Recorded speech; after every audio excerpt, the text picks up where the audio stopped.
Also, I used to upload the video lecture there in the Google, in the YouTube as well. So you can find recorded lecture in YouTube. This one is lecture number 2, Introduction to Probability. Coming to outline of my today's lecture, I would like to discuss first what is probability. Also, I will give a recap of what we had discussed in last class. Otherwise, directly I start with what is probability. Then I will go to discuss basic concept of probability. What are the basic concepts so that easily we can quantify randomness or uncertainty. So here, randomness or uncertainty both are same thing.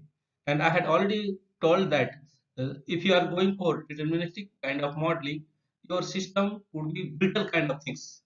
But if you are brittle or hard kind of things, but if you bring some kind of robustness, like if you are making a robot, if it is robust, then it can be stabilized in any situation. So that's way things if bring randomness in any system, then that system becomes robust, and robust means that can sustain in any environment. So that's why probability is very important. Then very important concept of that basic probability that we are calling it probability measure, that we will define, and along we will define probability measure, also we will come across to see some laws of probability that those has been axiomatically defined by Kolmogorov. So Kolmogorov, we can say that is a modern father of probability. We can say that. So coming to introduction to probability, first I will say that uh, if you are defining intuitive way probability, then definitely there is a pitfalls. That means definitely you will see that in the definition of that probability, some dangerous or difficult kind of situation is hidden, and that situation will definitely create problem in order to understand a random phenomena. So that means when we are defining intuitive approach of probability, that means the probability that event A or event E happens as a fraction of all possible outcomes in which E occurs.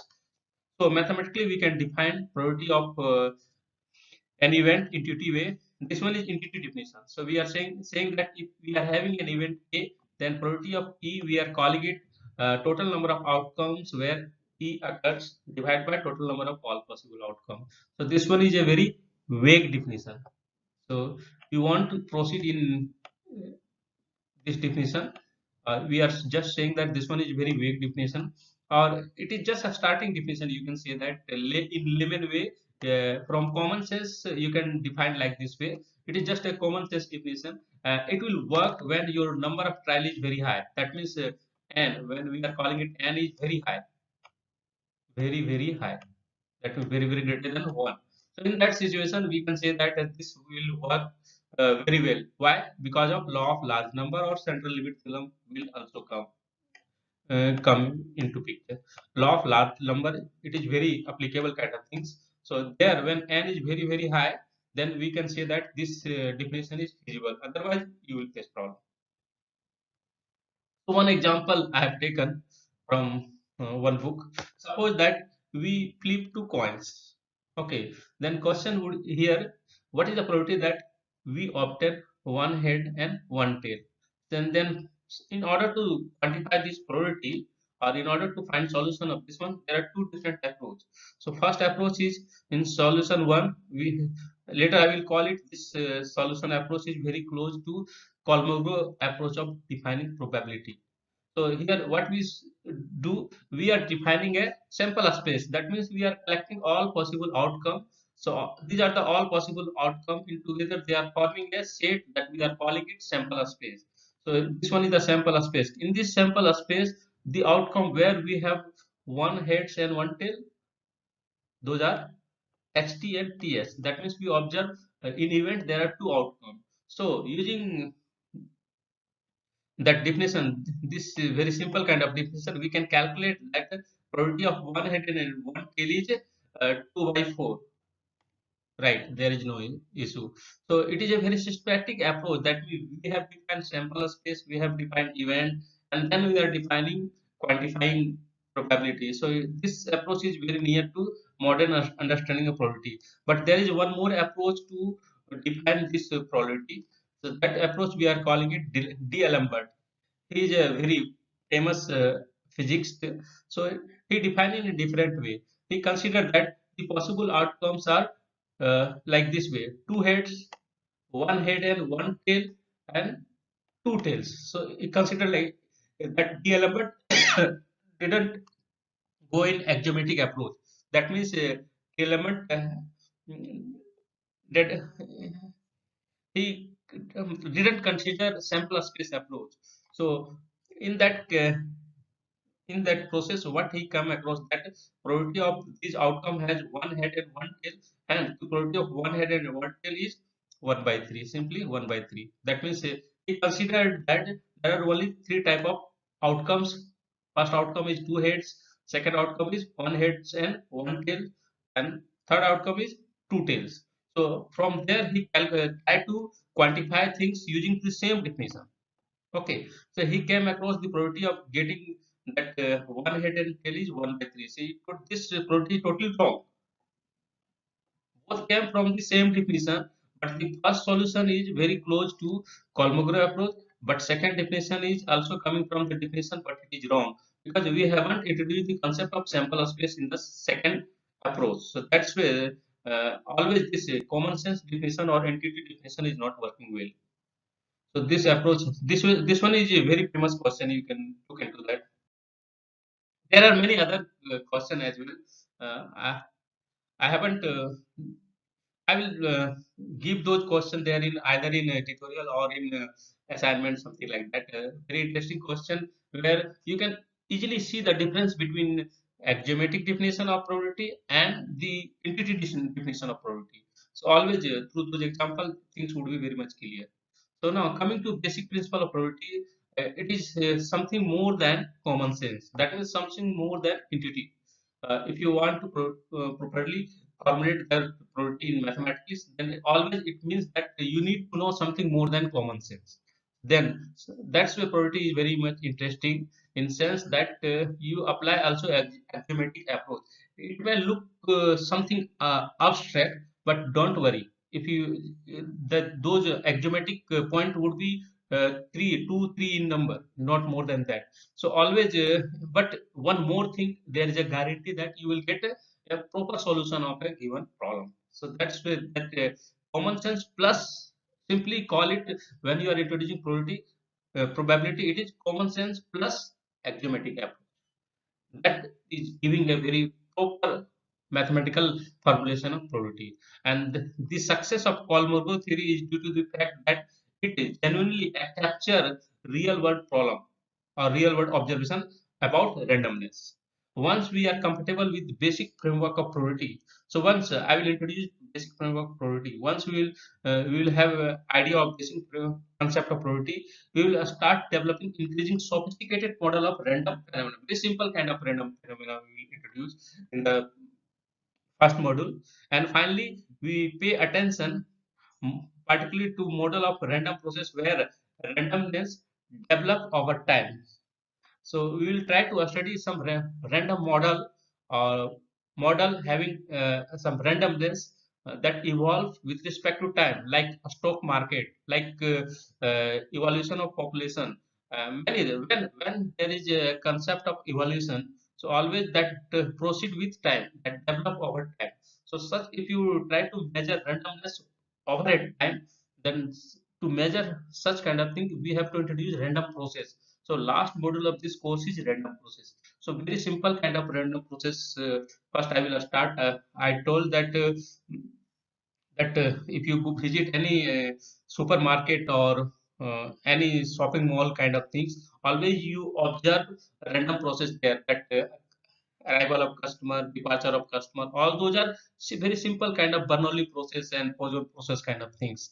So those process we will study, and a more general kind of random process, what we are calling it Gaussian process. So Gaussian process is also having very important role in machine learning as well. I had already told that when you try to define a what surrogate model, that means directly you are not defining model based on error, you are defining model based on some existing indirect method. That one of method is Gaussian method. That time Gaussian process is helping a lot.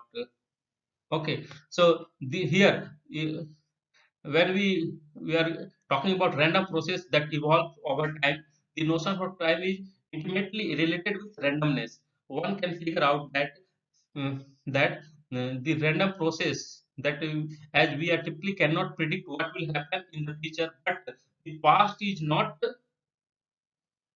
past is always predictable, because past is already happened, as we have already known what happened in the past. That means past is very much deterministic. There is no randomness in the past. But if you talk about future, future is always random in nature, because as we typically cannot predict what will happen in the future. So that's why future always happens to be random in nature, and past happens to be uh, always perfectly predictable. There is no issue with past, but there is always issue with future, because why there is a randomness. So we have to do some kind of measurement of randomness in order to capture future in a very perfect way. Okay, or simply don't say perfect way. Later I will call it optimal way. So it will lead what in the process it will lead us to notions such as random walk. That means walking to and fro with respect to a central point, or with respect to certain probability, something like that, or like a branching process, like Poisson process, like Brownian motion. So you might have already seen mosquito, or mosquito. If I'm asking what is the motion of mosquito, definitely it exhibit Brownian motion. If simply also if you see microscopic if you do macroscopic visualization of molecules, there you will observe that Brownian motion kind of activity there in the within molecule as well. Okay, and Markov chain, all these are part of last module. Those things we will discuss in detail. I hope you will find yourself convinced that a mathematical theory of probability is worth the effort, and the goal of this course is to teach you to reason precisely about randomness. Remember, precisely about randomness. So you will be perfect if you are able to quantify randomness in a very right way. Most importantly of all, how to think probabilistically. So you have to think probabilistically. Your thinking approach would be changed here. So we have not defined probability in terms of frequencies, but that definition I had defined, like when we are calling it probability of a given event E, it is what it is ratio of number of occurrence of E divided by all possible uh, outcome. So in short, I am writing it has denote number of events. So number of outcome in which a this event E is happening, divided by all possible outcome. So this one is the frequency. Another approach in if you are trying to define probability from statistics point of view, then this definition we are calling it frequency approach. Okay, because we are here counting, this one is talking about fraction of E within all uh, possible outcomes. So that's where that fraction, what does it define? It defines frequency. It is very much related with frequency. So you can call it is a frequencies approach of defining probabilities. So frequencies approach is a it is a classical approach to define probability. Now this day it won't find a much interesting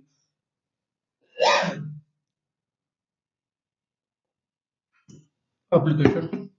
Okay, so we won't go much detail in frequency approach unless we are having a very good idea of law of large number or central limit theorem. When we will have a very clear idea of central limit theorem, then we can go for frequency approach, and we will see that uh, both modern definition of probability and frequency definition of probability, both are not are both are very close to each other. Both are equivalent to each other. Simply, you can say that once we apply understand central limit theorem. So that's why I have already mentioned that central. Once we will discuss about central limit, law of large number, that I will try to find the equivalency between these two approaches of probability. Okay. Any question here? Anyone would like to answer? Anyone would like to ask? Any question? No. Fine. So, few more thing I would like to talk about probability that uh, you can observe probability, random phenomena probability in finance or also in economics like stock price or bond price. Always they are having some kind of uncertainty, unpredictability, or randomness. So always you can observe probability in those segments. So all these are what? These are always perfectly modeled with the help of some kind of a random process. So we need to know random process. So before understanding a random process, probability is very much essential.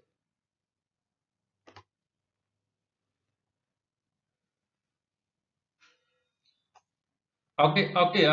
Also, insurance policy and other things, all everything involves where there is a risk kind of thing. Always those things involve some kind of randomness. Even if you go in sociology, the random models provide basic understanding of formulation of social network and the nature of voting scheme, and the and it forms the basic principled methodology for surveys and other way of data collection. Also, if you come in statistics and machine learning, random model form the foundation for almost all type of data science.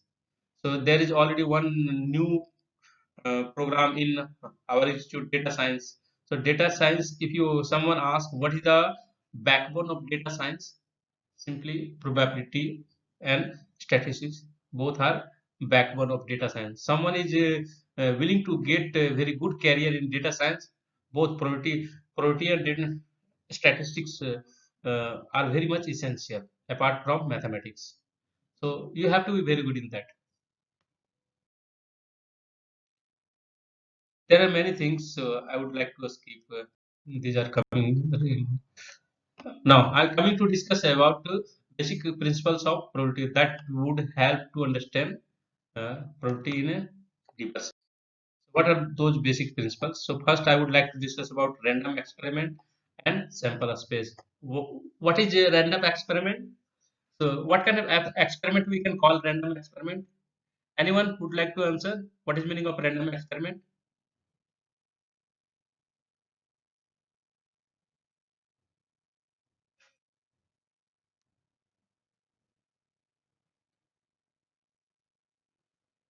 Okay, are you listening me or not? What is random experiment?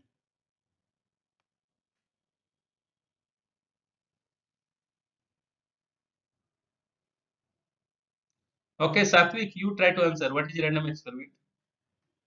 All these are a starting phase. I haven't entered into problem segment, and you know all these from your high school.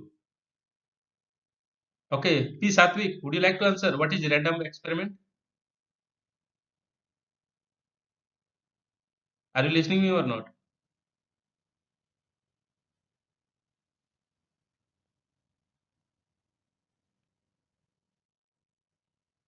Then what is random experiment? Just try to answer. Don't worry about outcome. Okay,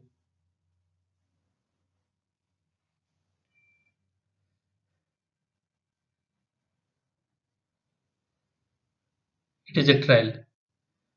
Okay, you are just missing a very important part of thing that randomness. If simply I'm tossing okay, if I'm tossing a coin, can you say that it will come head? If I'm tossing a coin, can you say that it will come head?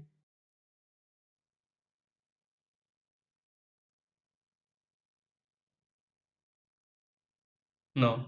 So that one is meaning of random experiment. That means when you are performing an experiment and you can't predict that something will come, then that experiment we are calling it random experiment. If you are having some kind of confusion, confusion is what?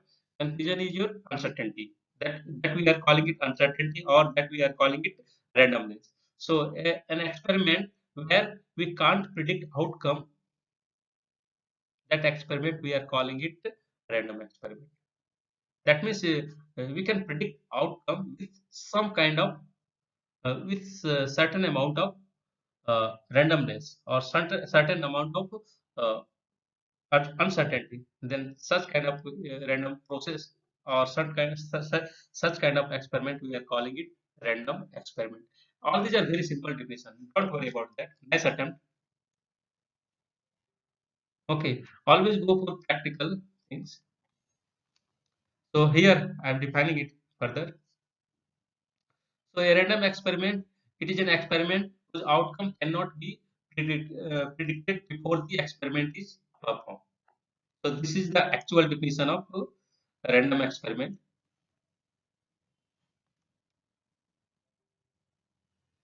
Whether slide is visible or not, anyone respond? Okay, fine. Yeah. So I think that the random experiment concept might be clear to everyone.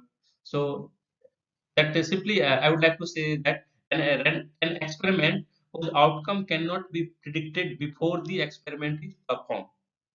Once you are tossing a coin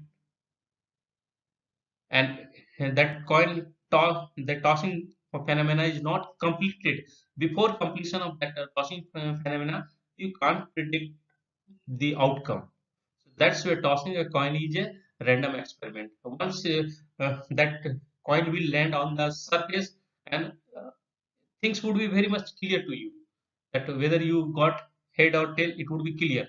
So after once phenomena is happened, things is no more random. So that's where tossing a coin is a random experiment. We do, however, know in advance what possible. We can't say what particular outcome will come, but we do know in advance that what are the possible outcome. So this possible outcome is forming a very big set that we are calling it sample space. So for example, if you flip a coin, you know it will come up either head or tails. You just do not know which of these outcomes will actually occur in a given experiment. But you know that either head will come or tail will, tail will come. So these are the possible outcomes. But we don't know what exact outcome will come before the experiment. So the first ingredient of any probability model is the specification of all possible outcome. So it is a axiomatic or proper approach to deal with probability that just try to collect all the possible outcome. You should have idea about all possible outcome. What are the possible outcome of an random experiment? So the collection of all possible outcome of random experiment, we are calling it sample space. And I will take in uniform definition. I will denote sample space by capital omega. This one is signed for omega. So this omega is denoting set of all possible outcomes of an event, and we are calling this omega a sample. Okay. Now, further, I would like to say a few things that I'm taking example one here. We are considering here the random experiment of throwing two dice. Two dice. One dice is red, another one is blue. So we denote a particular outcome. It would be an order pair. If you consider a particular outcome in the throwing process of two dice, it would be an ordered pair where the outcome I denote for that red die come up I, and J denote for the second dice, that blue die come up with J number, I number. So if you are taking a die, the regular die always happens to be six face. That means you will observe six faces, and faces are having number. It ranges from 1 to 6. So 1, 2, 3, 4, 5. Faces are named with number each die. Okay. If I ask to collect what is the sample space, what are the all possible outcome? So all possible outcome, how many outcomes would be there? So it would be 36 outcomes. Starting from 112, last outcome would be 36th outcome would be 66. In total, there would be 36 outcome, possible outcome in the process of throwing two dice together. So that's where you are getting a sample space where all possible outcome are visible to you, and you can say that your sample space is just a set, and the total number of element in a set we are calling it cardinality. So cardinality we always denote it by uh, this is the notation of cardinality, that we set and put two vertical bar, one before the set, another one after the set. So this one we are saying that cardinality, and cardinality of this set is what? 36. That means there are 36 points in the sample space, and each point we are calling it sample point in more deeper sense. Okay, I'm taking one more example. Example 2. This one is waiting time. This random phenomena, it happens in a discrete fashion, so outcomes are discrete points. Now another random phenomena, our experiment I have taken waiting time. This one is continuous in nature. So consider the random experiment of waiting for a bus that will arrive at a random time in the future. Random time in the future. That means I had already mentioned that whatever you count for future, that always happens in random in nature. So that's where. So random time in the future. So time have, we are talking future time. Definitely it would be random in future. And waiting time, just you may uh, just wait near a bus stand, at the bus stand, then that time you can observe such kind of random phenomenon. So in this case the outcome of experiment can be any real number. Why? Because time is continuous in nature. Don't exclude that ticking process of the watch, but time always, if you go in Einstein approach, time is always continuous in nature. Okay, so in this case, the outcome of the experiment can be any real number that is greater than equal to zero. Time can't be negative. Time is always starting time always considered as a zero time, and after that it proceeds continuously. That means in continuum fashion. So that's where t we have taken greater than equal to zero. So and t equal to zero means that the bus comes immediately. And one example, just for clarity, I have given here. T equal to 0 means the bus comes immediately, and t equal to 1.5 means the bus come after 1.5 hours. So that is the process. So t is equal to 0. This 0 is very much uh, referential. So which reference you are willing to take? Therefore, we can define the sample space for this waiting time. What would be sample space? Sample space would be from 0 to infinity. It will go up to infinity. So this is the sample space for this random phenomena. Here, random phenomena is what? Waiting time for a bus. Now, another example, that bumblebee. Take example, flight of bumblebee. So we can define here a sample space. So a bee is a buzzing around, and we track its flight trajectory for 5 seconds. We just try to track trajectory of that bee for 5 seconds. So definitely it would be very random in nature. Randomness you can always observe. Why? Because I think bee doesn't have eye or something like that. They don't have eye, and they just move randomly. If it doesn't have eye, definitely movement would be random in nature. Okay, what possible? So one question, whether I might be wrong. So just verify that. Anyone would like to verify that whether B is having I or not? Anyone know about that?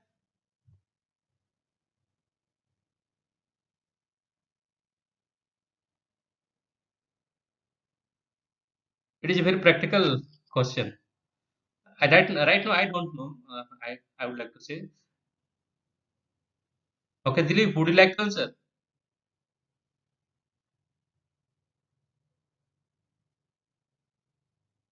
Okay, fine. I am going forward. I asked that whether B is having I or not. That bumblebee or something like that.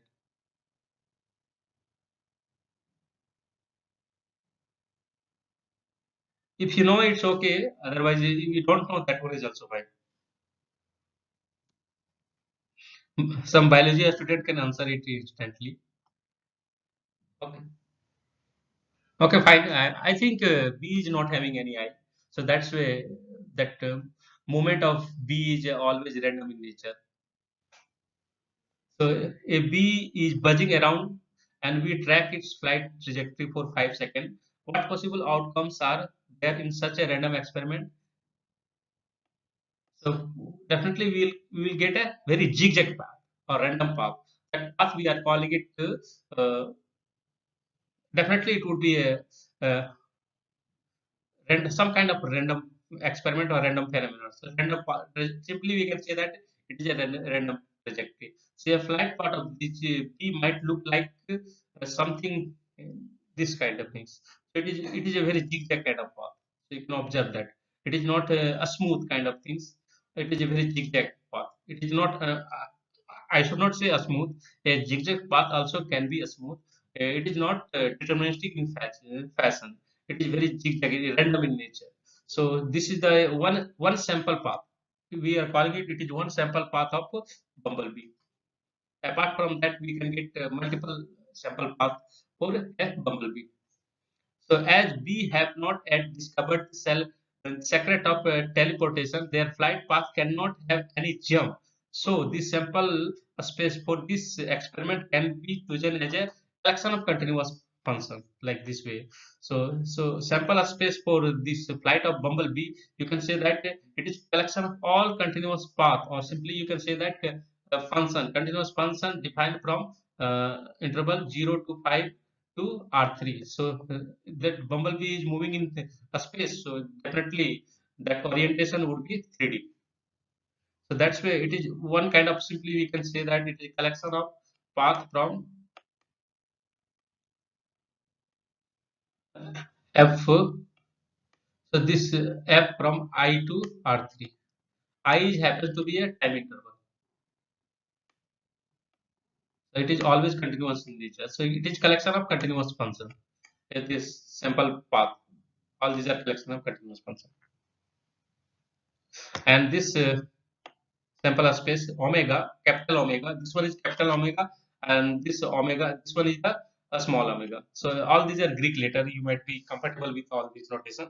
If you face any difficulty with notation, just tell me. I will recall all these. So this omega faithfully describe all possible outcome of this random experiment, that is flight of bumblebee for the period of 5 seconds.